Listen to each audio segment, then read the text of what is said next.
Supreme কোর্টের নতুন নিয়মে বিপাকে রাজ্য, শুধু শুধু আর পিছবে না ডিএ মামলা। আজকে ভিডিওটির মধ্যে দিয়ে ডিএ মামলা নিয়ে নতুন আপডেট দেখে নিন ভিডিওটির মধ্যে। ভিডিওটির সঙ্গে থাকুন, ভালো লাগলে লাইক করুন, চ্যানেলে প্রথমবার হলে সাবস্ক্রাইব করে পাশের বেল আইকনটিকে অবশ্যই বাজিয়ে রাখুন। তো চলুন ভিডিওটিকে শুরু করা যাক। পশ্চিমবঙ্গ সরকারি কর্মচারী এবং শিক্ষকদের ডিএ মামলা এক নতুন মোড়ের সামনে দাঁড়িয়ে। সুপ্রিম কোর্টের একটি সাম্প্রতিক নির্দেশিকা এই মামলায় নতুন করে আশার আলো দেখাচ্ছে।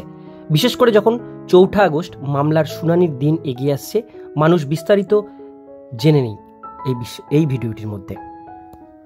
সুপ্রিম কোর্টের নতুন নির্দেশিকা। সম্প্রতি ভারতের সর্বোচ্চ আদালত মামলার শুনানি স্থগিত বা মুলতবি করার জন্য কিছু কঠোর নিয়ম চালু করেছে।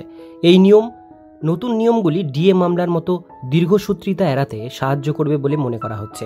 নতুন নির্দেশিকার মূল বিষয়গুলি হল: বিরোধী পক্ষের সম্মতি।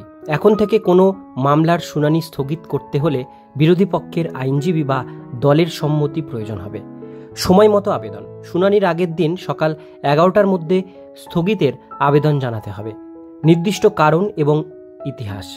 আবেদন করার সময় নির্দিষ্ট কারণ দেখাতে হবে এবং এর আগে কতবার শুনানি স্থগিত করা হয়েছে তার উল্লেখ থাকতে হবে। যুক্তিসঙ্গত কারণ।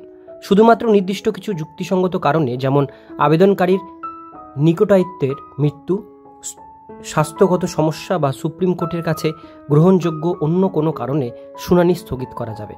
বাধ্যতামূলক ফর্ম। সুপ্রিম কোর্ট একটি নির্দিষ্ট ফর্ম জারি করেছে যা শুনানি স্থগিতের আবেদনের জন্য পূরণ করা বাধ্যতামূলক।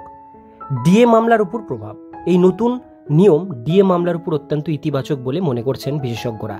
অতীতে বারবার শুনানি স্থগিত হওয়ার কারণে মামলাটি দীর্ঘায়িত হয়েছে, কিন্তু এখন থেকে রাজ্য সরকার চাইলেই সহজেই শুনানি স্থগিত করতে পারবে না।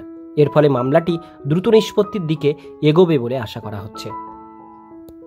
পশ্চিমবঙ্গের লক্ষ লক্ষ সরকারি কর্মচারী এবং শিক্ষক অধীর আগ্রহে তাকিয়ে আছেন সুপ্রিম কোর্টের দিকে। 4 আগস্টের শুনানি হবে কিনা, নাকি নতুন কোনো তারিখ দেয়া হবে, সেটাই এখন দেখার বিষয়। তবে নতুন এই নির্দেশিকা যে কর্মচারীদের মনে নতুন করে আশার সঞ্চার করেছে তাতে কোনো সন্দেহ নেই। সুপ্রিম কোর্টের এই পদক্ষেপ বিচার ব্যবস্থায় স্বচ্ছতা এবং গতিশীলতা আনার একটি প্রশংসনীয় প্রচেষ্টা। ডিএ মামলার ক্ষেত্রে এর প্রভাব কতটা পড়ে তা সময়ই বলবে। তবে আপাতত এই নতুন নির্দেশিকা পশ্চিমবঙ্গ সরকারি কর্মচারীদের জন্য একটি আশার আলো হয়ে উঠবে।